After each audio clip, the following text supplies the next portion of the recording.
예수님의 모습을 살펴봤습니다. 사형이 선고되었고, 그리고 사형을 선고되자 어떤 사람들은 예수님께 침도 뱉고 얼굴도 가리고 주먹을 치면서 주먹 친 사람이 누군지 맞춰보라, 선지자 노릇하다 하라 하는 모습도 살펴봤고, 심지어 이 가야바 대제사장 집에 있는 이 하인들조차 예수님을 손바닥으로 치는 장면 살펴봤습니다. 십자가에 이제 예수님께서 걸어가기 시작하셨습니다. 그때 이 가야바 대제사장 집에 뜰 안까지 쫓아온 제자 한 명 있었습니다. 멀찍이 떨어져서 쫓아왔던 베드로의 이야기 오늘 우리가 읽었습니다. 본문 보시겠습니다. 베드로가 예수님 멀찍이 쫓아와서 뜰 안에서 이 사람들과 함께 불을 쬐고 있습니다. 근데 이게 오늘날과 달라서요, 칠흑같이 어두웠지 않겠습니까? 사람 얼굴을 알아보는 게 쉽지가 않았을 겁니다.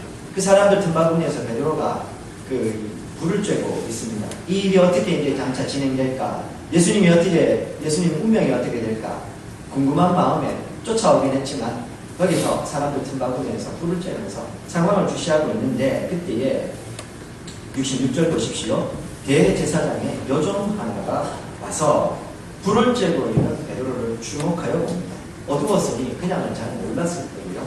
주목하여 보니 자기가 아닌 사람이라 이야기합니다. 너도 나사렛 예수와 함께 있었노라. 3년 6개월 예수님과 공생에 동고동락하면서 예루살렘 자주 왔었고, 또 예수님께서 사역을 하실 때 항상 그 옆을 지켰던 사람이니 당연히 알아볼 수 있습니다. 그렇게 이야기하자 68절 베드로가 부인합니다. 나는 네가 말하는 것이 무엇인지 알지도 못하고 깨닫지도 못하겠다. 이 유대인들이요, 구전으로 내려오던 그 율법을 이 문서로 정리한 이 가장 율법 다음으로 권위있는 문서라고 하는 미시나에 보면 이런 내용이 있습니다. 누군가가 내 황소가 어디 있는가 물으면요, 여기에 대해서 자기가 결백함을 이야기하기 위해서 공식적이고 법정적인 의미로 나는 네가 하는 말이 무슨 말인지 모르겠다 이렇게 대답할 것이다, 이런 내용이 나옵니다. 무슨 말이냐면요, 베드로가 지금 불을 쬐고 있다가 여종이 와서 너도 그 나사렛 예수와 함께 있었던 것 같은데 이렇게 물으니까요, 베드로가 그냥 그걸 받아가지고 이야기를 하는 겁니다. 근데 그냥 이야기할때요, 뭐 사람을 잘못 봤어요 이야기를 할 수 있는데, 미시나에 있는 내용을 끄집어 와가지고 지금 이야기합니다. 무슨 말이냐면 정색을 하고 이야기를 하고 있다. 특별히 사복음서를 이 베드로가 부인하는 내용은 사복음서에 다 나오는데요, 아무리 뒤져봐도 베드로가 이 부인을 할 때요, 잠깐 머뭇거렸다, 망설였다 이런 장면이 없습니다. 즉 다시 말해서 화들짝 놀라서요, 이 여종 하나가 와가지고 너도 그 사람과 같이 있었지 않냐 라고 얘기하니까요, 베드로가 정색을 하면서 이 공식적인 언어로 무슨 그런 소리를 하냐고, 큰일 날 소리를 한다고, 나는 네가 하는 말이 무슨 말인지도 모르겠고 깨닫지도 못한다 하고 정색하면서 딱 잘라서 이야기를 하고 있는 겁니다. 이 요한복음 18장 17절에 보면요, 이 여종이 누구였는가에 대해서 알려주는데, 문 지키는 여종이 베드로에게 말하되 라고 해서, 이 베드로가 대제사장의 집에 들어올 때 한 제자, 아마도 요한이었던 것 같은데 요한이 들어올 수 있게 해줬는데, 이 여종이 이렇게 문 지키고 있다가 들어오는 베드로의 모습을 보니까요, 눈이 익은 모습이고 저기 앉아있는 모습을 이렇게 계속해서 주의 깊게 지켜보고 있었던 겁니다. 베드로가 몰랐을 리 없죠. 또 느끼고 있다가 이 여종이 이야기를 하니까 가들짝 놀라서 그렇게 이야기합니다.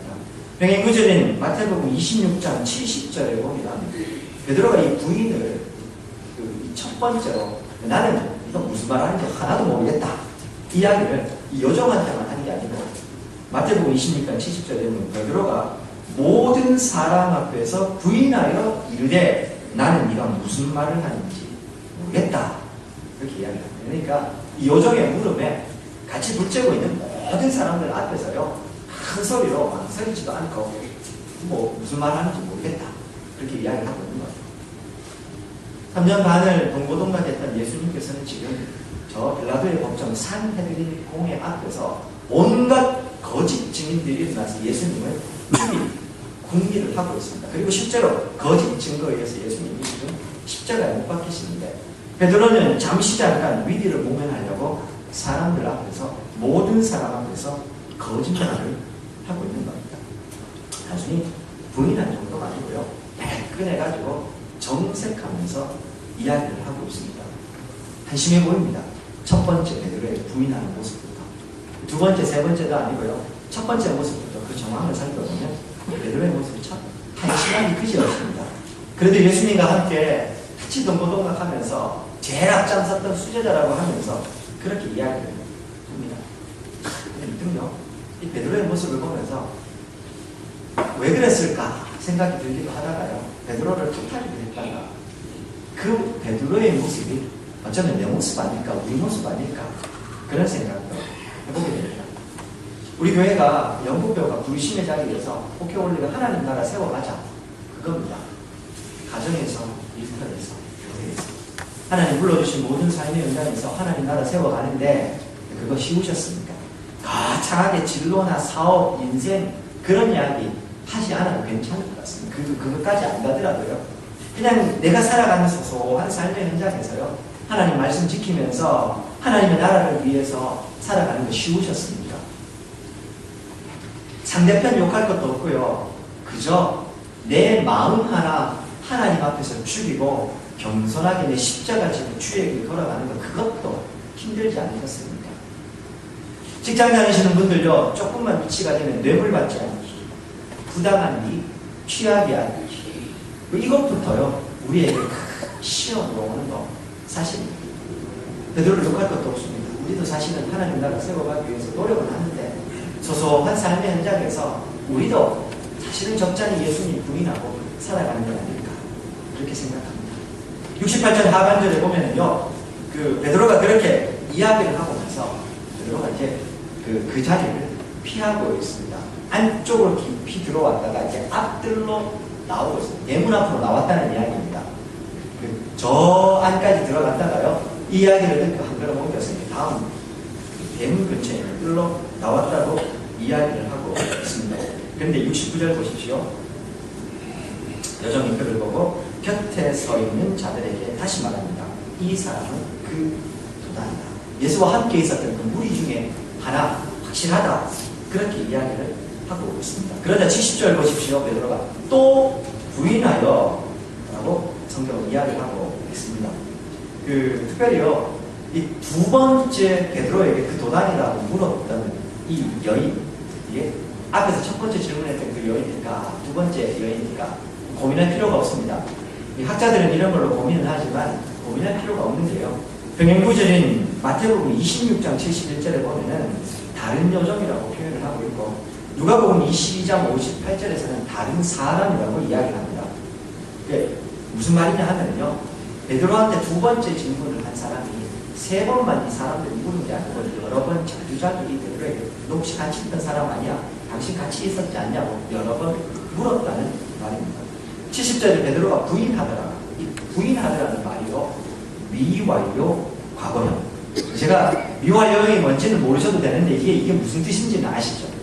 베드로가 한 번 거절한 게 아니고요, 과거에 아직 완료되지 않은 동작을 계속해서 반복하고 있다는 말이니, 베드로가 지금 여기 와가지고요, 이 불쬐면서 피하면서 사람들이 한두 사람이 아니라 이 여종뿐만 아니라 여러 사람이 와서 베드로에게 너 같이 있었지 묻습니다. 그 사람들 만날 때마다 베드로가 나는 아니라고, 나는 당신이 하는 얘기가 무슨 얘기인지도 모르겠고 라고 하면서 정색하면서 베드로가 계속해서 부인하고 있었다, 그렇게 이야기합니다. 마태복음 26장 72절에 가면은요, 두 번째 베드로가 부인하는 장면에서는 그냥 정색하는 게 아니고 베드로가 맹세하고 또 부인하여 이르되 나는 그 사람을 알지 못한다, 이렇게 이야기를 하고 있었어요. 우리는 맹세할 때 누구를 보통 이렇게 맹세의 주체로 세웁니까? 그 사람들마다 다르겠죠, 그죠?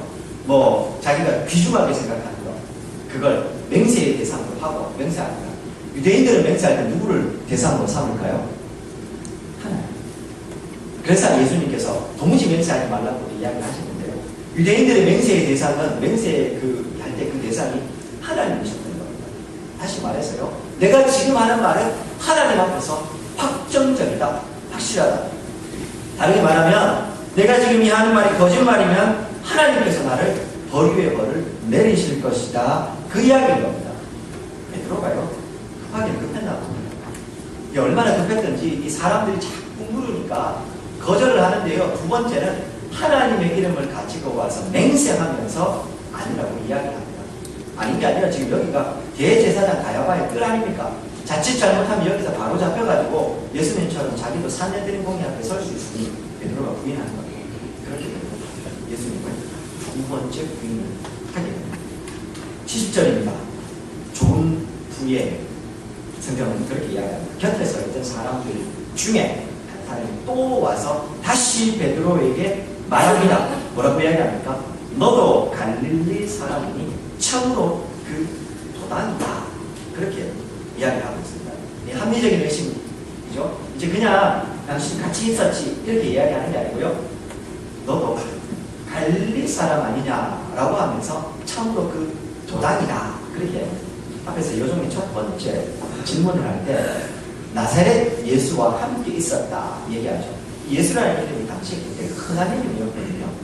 근데 그래서 그러다 보니까 우리도 뭐 무슨 때 하는 것처럼 출신지 이름을 붙여서 나사렛 예수, 예루살렘 예수, 베들레헴 예수 뭐 이런 식으로 부르게 됐단 말입니다. 예수님이요 저 북쪽 갈릴리 지역의 나사렛이라는 동네 나사렛 출신이었기 때문에 그래서 예수님을 나사렛 예수다 이렇게 이야기를 하고 낮춰서 부르는 겁니다. 근데 그 예수님과 함께 하고 있었던 이 사람들이요 북쪽 지역이었던 갈릴리 출신이었기 때문에 왜냐하면 우리나라도 이 지역별로 사투리가 있지 않습니까? 유대도 마찬가지거든요. 사투리를 썼기 때문에 베드로의 억양만 봐도 이게 어디 출신인지 금방 알 수 있었거든요. 그래서 너 북쪽 갈릴리에서 온 그 출신 아니냐 하면서 갈릴리 사람 내가 아는 참으로 그 도단 맞다. 베드로를 향해서 그렇게 이야기합니다. 같은 병행 구절인 마태복음, 누가복음, 요한복음 등등을 보면요. 마태복음 26장 73절에 가면은 네 말소리가 너를 표명한다 이렇게 이야기합니다. 네가 쓰는 말의 억양을 보니까 갈릴리 사람 북쪽 지역 출신이고 여기 예루살렘 남쪽 아닙니까? 그러니 당신은 예수님과 함께 있었던 사람이 확실합니다.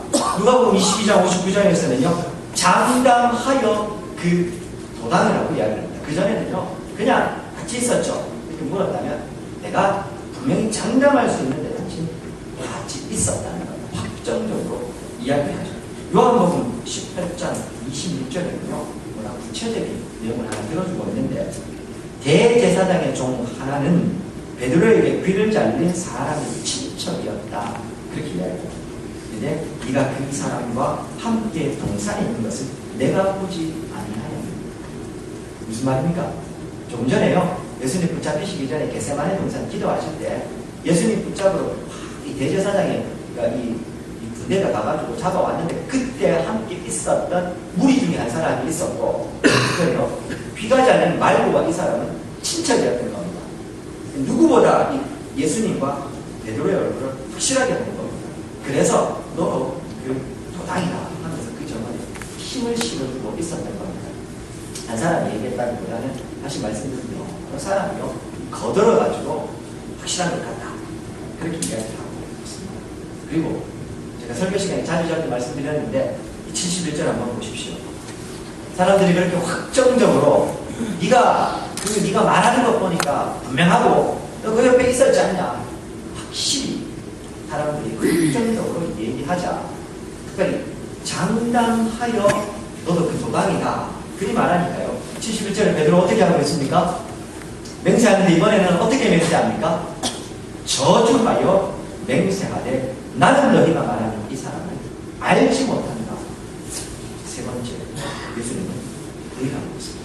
온갖 증거를 들어가면서 장담해서 사람들이 주변에 있는 사람들이 이야기하니까요. 베드로가 이번에는 맹세하는 걸 넘어서서 저주하여 맹세합니다. 누구를 저주했다는 말입니까? 예수님을 저주했다는 말입니다. 우리가 얼마 전까지요. 다른 사람들은 몰라도 저는 절대로 그렇게 얘기하면서 예수님 따르겠다고 했다. 이 베드로가요 이번에 그날 밤 예수님을 저주하며 맹세하며 부인하고 있습니다. 보통 누군가를 저주할 때 우리 성도님들 중에 그런 분 안 계시겠죠? 그렇죠? 저주할 때 근데 보통 어떤 어떤 말을 씁니까? 한번 생각해 보셨습니다. 베드로가 특별히요, 북쪽 갈릴리 어부 출신입니다. 이 뱃사람들 입이 거친 건 잘 아실 겁니다. 그 입이 거친 베드로가 예수님을 지금 저주하면서 사람들한테 맹세를 하고 있습니다. 저주를 했다는 말은 예수님을 저주했다는 말이고, 그가 어떻게 거친 말로 예수님을 저주를 허구했습니다. 한번 생각해 보십시오. 뭐 경상도 출신이었다면 아이라요 아이라요 나는 아이라요 이러면서 그렇게 얘기했을까요? 그 정도 아니었죠. 와 내가 진짜 이러면서 얘기했죠. 아니면 뭐 북쪽 출신이니까요, 죄송합니다 설교 시간 얘기해서 뭐 내쌍 이러면서 뭐 그렇게 그렇죠? 예수님을 부인했을 거 아닙니까? 아니요, 제가요 설교 시간에서 이렇게 얘기하지만 훨씬 강한 어조로 예수님을 비난하고 저주하면서 부인을 했을 겁니다. 72절 보십시오. 닭이 곧 두 번째 물더라. 이에 베드로가 예수께서 자기에게 하신 말씀 곧 닭이 두 번 울기 전에 네가 세 번 나를 부인하게 될 것이다. 아마도 닭이 첫 번째 우는 순간이요, 베드로가 첫 번째나 두 번째 부인을 했던 것 같습니다. 여상하게 넘겼을 텐데 두 번째 닭이 웁니다. 자기가 그제서야 자기가 무슨 짓을 하고 있는지 깨닫게 되는 겁니다. 그리고 그 일을 생각하고 울었다. 이 울었다라는 단어, 이 동사도요, 미완료 과거형입니다. 그냥 한번 그냥 지금 울었다가 아니고요, 계속해서 감사해도 베드로가 울었다 이 말입니다. 보다 아픈 이야기는요, 누가복음 22장 60절, 62절 사이에 나옵니다. 자막입니다. 베드로가 이르되 이 사람아 나는 내가 하는 말을 알지 못하노라 하고 아직 말하고 있을 때 닭이 곧 울었다고 얘기하고, 61절 주께서 돌이켜 베드로를 보시니 베드로가 주의 말씀 곧 오늘 닭 울기 전에 네가 세 번 나를 부인하시니 생각났고, 62절 밖에 나가서 심히 통곡했다고 이야기합니다. 무슨 말입니까? 베드로가 저주해서 맹세하면서 예수님을 부인하고 예수님을 입에 담을 수도 없는 말로 저주하면서 욕하고 있던 그 순간에요, 예수님과 베드로가 눈이 마주친 거예요.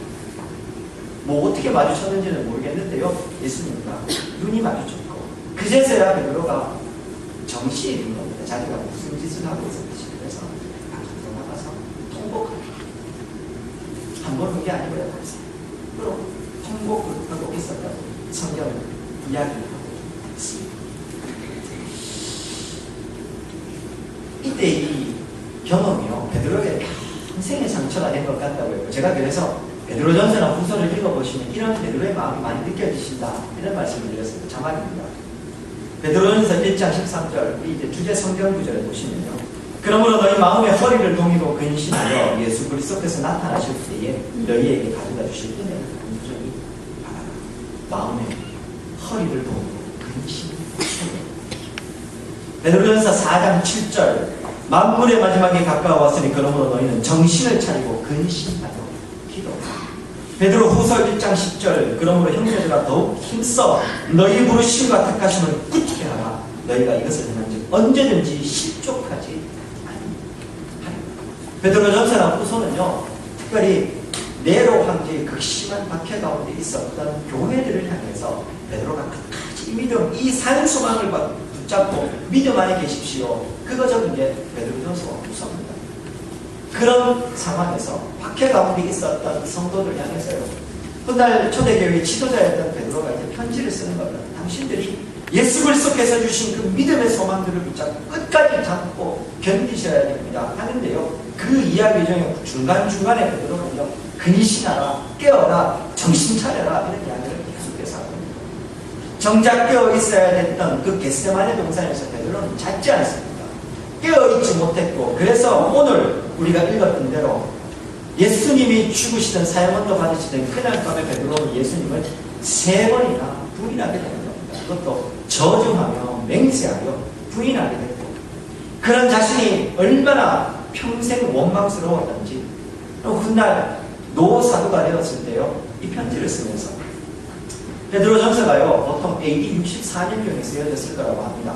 베드로는 AD 66년경에 죽습니다. 죽기 직전에 이 편지를 썼다는 이야기. 그렇게 성도들로 하여금 깨어 있으십시오, 근신하십시오, 정신 차리십시오, 그렇게 베드로는 계속해서 이야기를 하고 있는 겁니다. 사랑하는 여러분, 과거의 시대나 오늘 이 시대나 지금 송구영 시대를 하면서 별로 다르지 않다. 그런 말씀을 드렸습니다. 목사님 그때는 예수님 믿는다고 하면 목숨이 위태로웠는데요. 왜 박해를 했습니까? 예수 못 믿게 하려고. 그렇지 않습니까? 박해의 첫 번째 그 이유는 예수 믿지 못하게 하는 겁니다. 그런 의미에서 보면요. 당시의 사람들은 예수 못 믿게 하려고 살아있는 목숨을 죽였다면 오늘 우리는 실제로 내 목숨이 내 목이 달아나진 않지만 우리의 영적인 목숨을 죽이는 시대에 우리가 살아가고 있지 않습니까? 그런 관점으로 보면요. 베드로 시대나 오늘 이 시대나 성도가 박해받는 것은 똑같은 것 같습니다. 오히려 그 시대에는 박해가 눈앞에 보였는데요. 오늘 이 시대의 박해는 눈에 보이지가 않습니다. 나도 모르는 순간 마치 아시죠? 그 냄비에 끓기 전에 그 물에다가 개구리 넣어놓고 불을 지피면 서서히 죽어가는 개구리처럼 아마도 우리도 그런 시대에 살아가고 있는 것 아닐까 그런 생각이 듭니다. 목숨을 위협하는 시대는 아니지만 예수 믿는 것 때문에 내 생계가 위협을 받고 직장에서 성공해야 되는데 이 승진하는 부분에서 위협을 받고 혹은 죄송합니다. 목사가 목회 성공해야 되는데 목회 성공하지 못하는 것처럼 자꾸 시험을 하는 것 같습니다. 그렇게 얘기하면서 그거 한번 눈 감고 죽는 것 같은데요. 아무도 몰라 당신이 이러는 거. 그러니 한 번만 이번 한 번만 우리 척하고 넘어가자. 교회 잘 다니고 예배만 잘 드리면 됐지. 지금 이 순간 내 신앙의 양심 한번 배신하는 게 그렇게 대단하다. 지금 한번 딱 눈 감고 큰 돈 벌어서 크게 성공해서 하나님께 크게 헌금하고 크게 영광 돌려드리자. 그렇게 이야기합니다. 그럴듯합니다.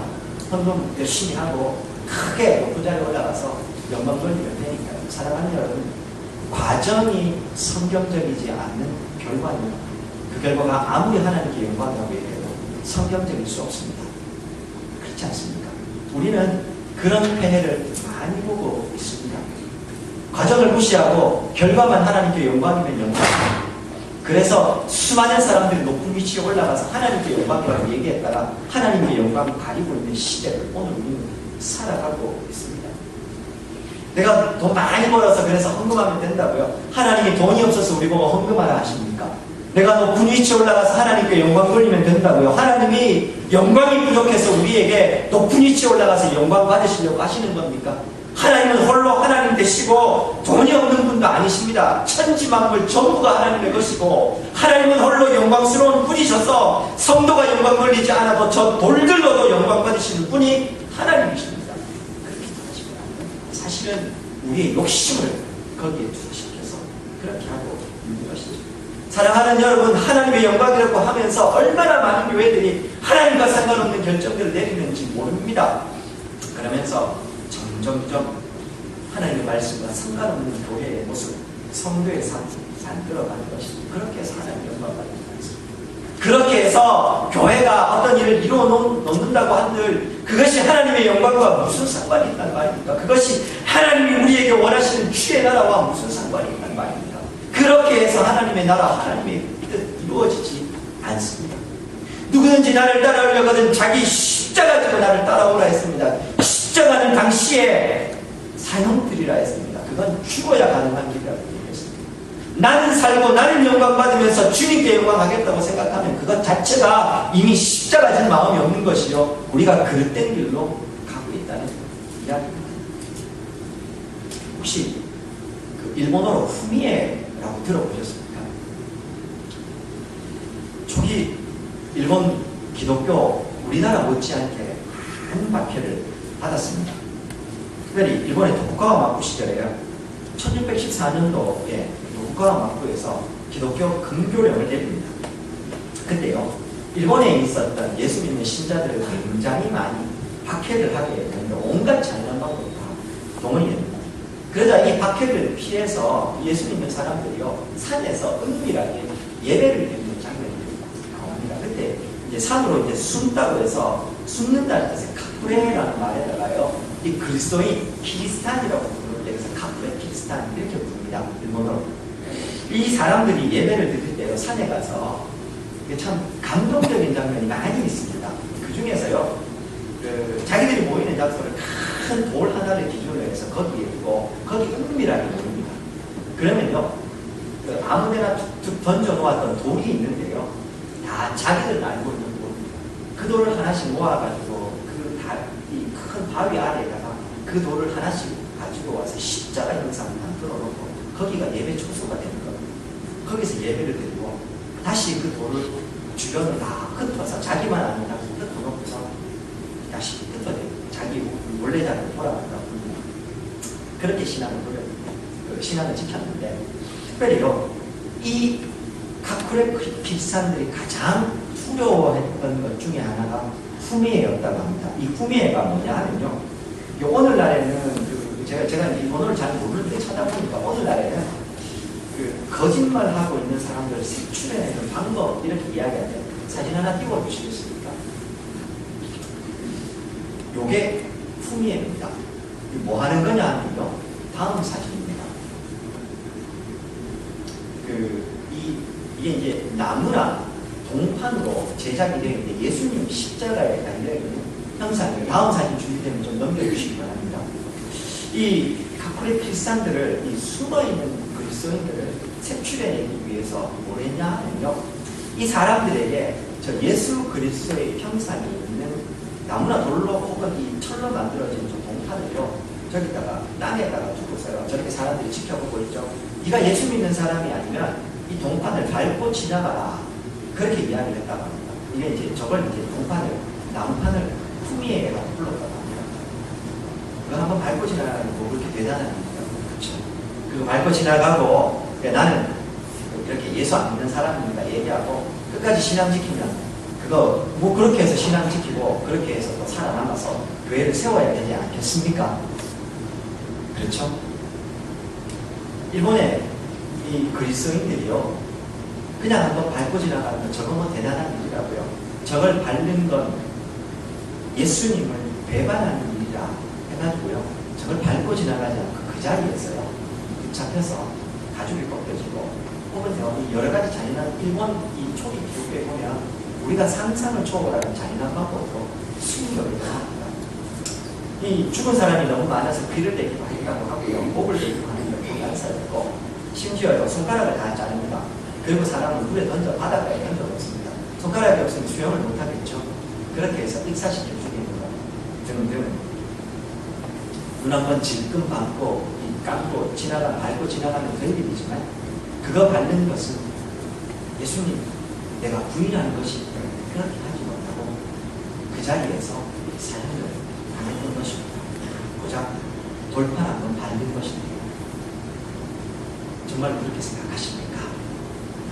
내가 살아가는 순간의 삶의 현장에서 지금 이 순간 눈 한번 질끈 감고 그냥 예수님 한번 보는 척하고 요 순간만 모면하면 된다, 그렇게 생각하십니까? 사랑하는 여러분, 충분히 베드로가요, 이 세 번에 부인하는 건 이것 때문에요. 그래서 베드로 전서와 후서를 통해서 성도들에게 당신들 정신 차려야 합니다. 이 소망을 붙잡으셔야 됩니다. 그랬고요, 두 번 다시 그렇게 하지 않고 자기도 예수님처럼 십자가에 달립니다. 아니, 자기는 예수님처럼요 똑바로 십자가 못 박힌다고 해서요, 못 박히면 안 된다고 해서 거꾸로 박혀서 이 십자가 못 박혀서 죽음을 당하게 됩니다. 사랑하는 여러분, 예수님 모른다고 눈 한번 감아버린다고 해서 내 목숨이 밑으로 쉬는 아닙니다. 그런데 그런 만큼 우리가요 더욱 근신하여서 깨어 있지 않으면, 정신 차리지 않으면 나도 모르는 사이에 내 삶의 현장에서 너무나도 자주 주님의 이름을 부인하고 배반해버리게 되고요, 심지어 저주하고 맹세하게 되는 순간이 오지 않을까, 우리가 그런 시대를 살아간 것 아닐까, 그런 생각을 하게 됩니다.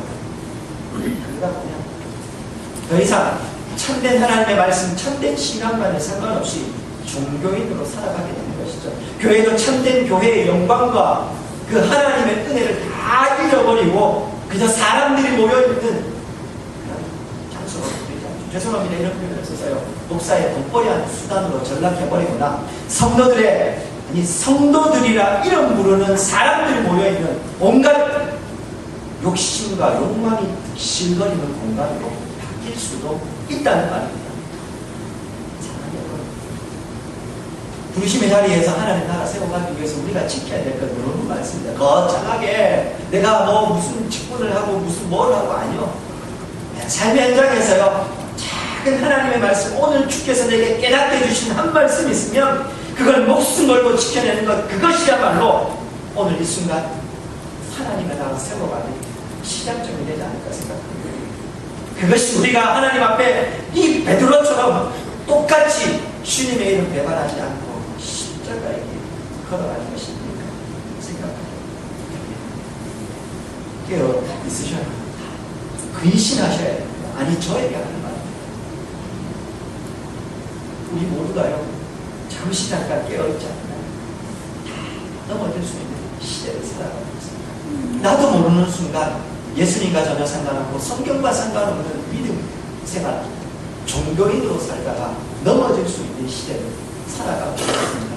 한국교회의 큰 규모를 자랑하고 있습니까? 이 길은 좁고 협착해서 걷는 사람, 닦는 사람, 찾는 사람이 적다고 했는데, 그런 관점으로 보면 오늘 한국교회가 큰 규모를 자랑하는 게 정말 우리가 제대로 된 믿음의 길 가고 있는지 잘 모르겠습니다. 성공한 사람들, 우리 교회에 이렇게 성공한 사람들이 많습니다. 예수 믿어서 주님이 복 주셨습니다. 예, 하나님 믿으면 복을 주십니다. 그런데 좁고 협착한 길로 가는데 성공과 이 세상에서 이름 나는 것만 따르고 있다면 과연 그게 좋은 길인지 다시 물어야 하는 시대를 우리는 살아가고 있습니다. 성공하지 않아도 괜찮습니다. 우리 교회 규모가 커지지 않아도 괜찮습니다. 그냥 작은 삶의 현장에서 우리 새해를요, 하나님의 말씀을 가까이서 말씀이 그러한가 제대로 알고 은혜를 사모함으로 그 말씀 목숨으로 살아내는 그런 우리 교회였으면 합니다. 그렇게 십자가에 주님 배반하지 않고 믿음으로 한 걸음 또한 걸어가는 저와 우리 성도님들 되시길 주의 이름으로 축원드립니다.